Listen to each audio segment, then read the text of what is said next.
ओम श्री परमात्मने नमः। प्रिय बंधुओं, नमस्कार। पिछले वीडियो में श्रीमद् भगवद गीता जी के अध्याय 6 के श्लोक 29 से 39 तक पर चर्चा की गई थी। इन श्लोकों में भगवान श्री कृष्ण ने अर्जुन को योगी के आचार व्यवहार के विषय में और मन की चंचलता को नियमित करने के उपाय के विषय में बताया था। भगवान के वचन सुनकर अर्जुन के मन में योग भ्रष्ट होने वाले व्यक्ति की गति के विषय में जो संशय आए थे, उनका भगवान ने किस प्रकार निवारण किया, आज की चर्चा में हम यह जानेंगे। आइए चर्चा को श्लोक 40 से आरंभ करते हैं।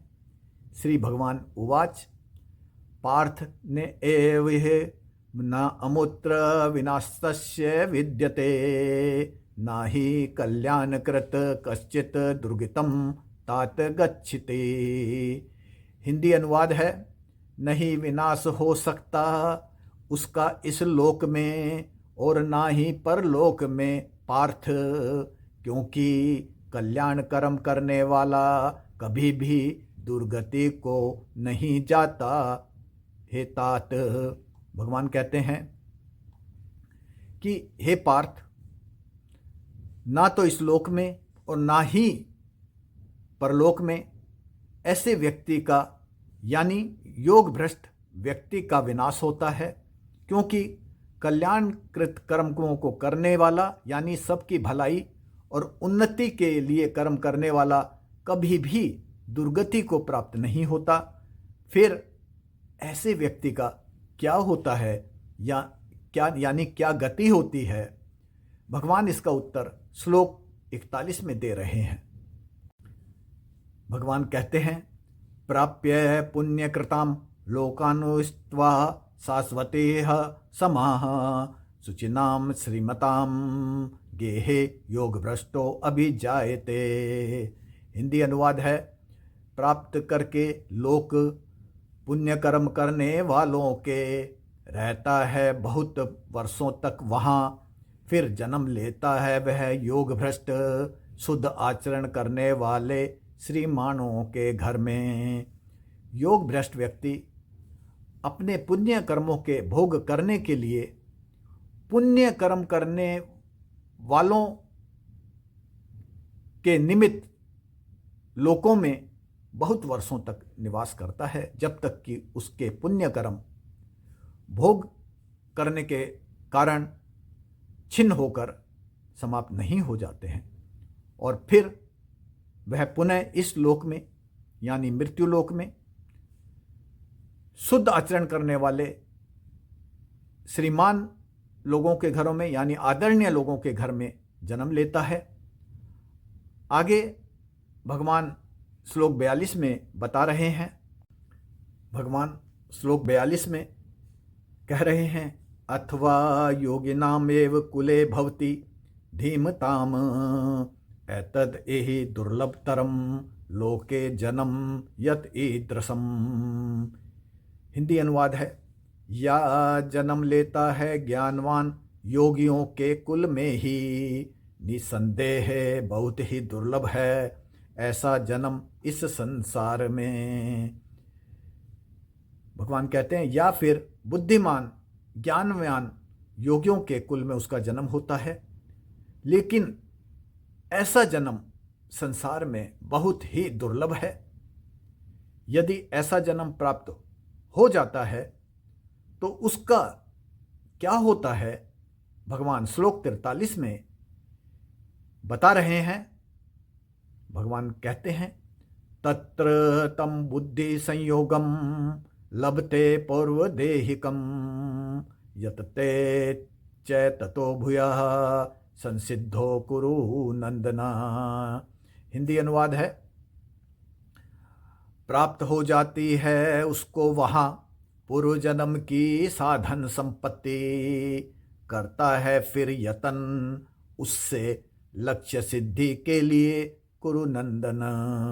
भगवान अर्जुन को कुरुनंदन संबोधित करते हुए कह रहे हैं कि योग भ्रष्ट व्यक्ति अपने पुण्य कर्मों के फल उच्च लोकों में भोग कर पुनः धरती पर या तो ज्ञानवान बुद्धिमान माननीय लोगों के घरों में जन्म लेता है या फिर योगियों के कुल में जन्म लेता है, जहां उसे पूर्व जन्म की साधन संपत्ति प्राप्त हो जाती है, जिसका उपयोग वह अपने लक्ष्य सिद्धि के लिए करता है।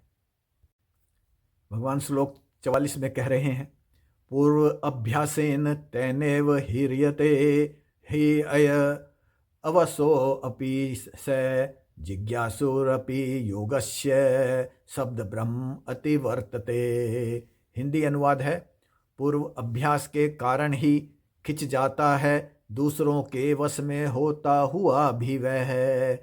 जिज्ञासु भी योग से अतिक्रमण कर जाता है, वेदों में कहे सकाम कर्मों का। भगवान कह रहे हैं कि योग भ्रष्ट व्यक्ति अपने पूर्व अभ्यास के कारण ही नए जन्म में सांसारिक भोगों का आकर्षण होते हुए भी परमात्म चिंतन और योग साधना की ओर खिंच जाता है। योग की महिमा बताते हुए भगवान श्री कृष्ण कह रहे हैं कि योग से जिज्ञासु भी वेदों में विहित सकाम कर्मों का अतिक्रमण कर जाता है, यानी उसके द्वारा किए गए सकाम कर्म भी निष्काम और भोगों के लिए निष्प्रभावी बन जाते हैं। श्लोक 45 में भगवान कह रहे हैं, प्रियतनादयत मानस्तु योगी संशुद्ध किल्विष अनेक जन्म संसिद्धस्ततो याति परम गतिम।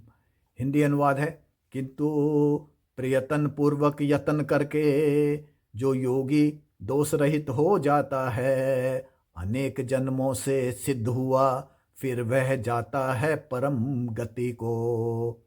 भगवान कह रहे हैं कि नए जन्म में पुनः योग साधना के लिए प्रयत्न पूर्वक यत्न करता हुआ व्यक्ति पाप रहित हो जाता है, दोष रहित हो जाता है और योग को सिद्धि को प्राप्त करता हुआ वह अनेक जन्मों के प्रयासों में जो सिद्धि प्राप्त करना चाहता था उसे प्राप्त करते हुए परम गति को पा लेता है। श्लोक 46 में भगवान कहते हैं, तपस्वी भयो अधिको योगी तप ज्ञानी भयो अपि मतो अधिका कर्मी भयश्च अधिको योगी तस्मात् योगी भव अर्जुन। हिंदी अनुवाद है, श्रेष्ठ है योगी तपस्वी से, ज्ञानी से भी श्रेष्ठ है मेरे मत में, और श्रेष्ठ है योगी कर्मियों से भी, अतः योगी बनो अर्जुन। इस श्लोक में भगवान योगी की श्रेष्ठता और महत्ता का उल्लेख करते हुए अर्जुन को योगी बनने का निर्देश दे रहे हैं, क्योंकि योगी तपस्वी ज्ञानी और वेद विहित सकाम कर्म करने वालों से भी श्रेष्ठ है। श्लोक 47 में भगवान कहते हैं, योगिनाम अपि सर्वेषां मत गतेन अंतर आत्मनः श्रद्धावान भजते यो माम स मे युक्त तमो मतः। हिंदी अनुवाद है, संपूर्ण योगियों में भी अपनी अंतरात्मा से तल्लीन होकर मुझ में जो श्रद्धावान भजन करते हैं मेरा, वे सर्वश्रेष्ठ योगी हैं मेरे मत में। भगवान कृष्ण यहाँ अपना मत बताते हुए कह रहे हैं कि समस्त योगियों में भी वह योगी सर्वश्रेष्ठ है जो अपनी अंतरात्मा में ध्यान करता हुआ श्रद्धापूर्वक उनका भजन करता है। आज की चर्चा को हम यहाँ विराम करते हैं। इसके साथ ही अध्याय 6 का समापन होता है। अध्याय 7 की चर्चा पर प्रथम वीडियो लेकर आपके बीच फिर उपस्थित होऊंगा। अनुरोध है उन सभी बंधुओं से जिन्होंने चैनल को देखा है, लाइक किया है, परंतु अभी तक सब्सक्राइब नहीं किया है, कृपया वीडियो के अंत में दर्शाए जा रहे चैनल के चिन्ह, लोगो जो सालासर बालाजी के मुखारविंद के रूप में है को, या फिर वीडियो के नीचे दिखाए जा रहे सब्सक्राइब और घंटी के निशान को टच करके चैनल को सब्सक्राइब कर दें। आपका बहुत बहुत धन्यवाद। नमस्कार।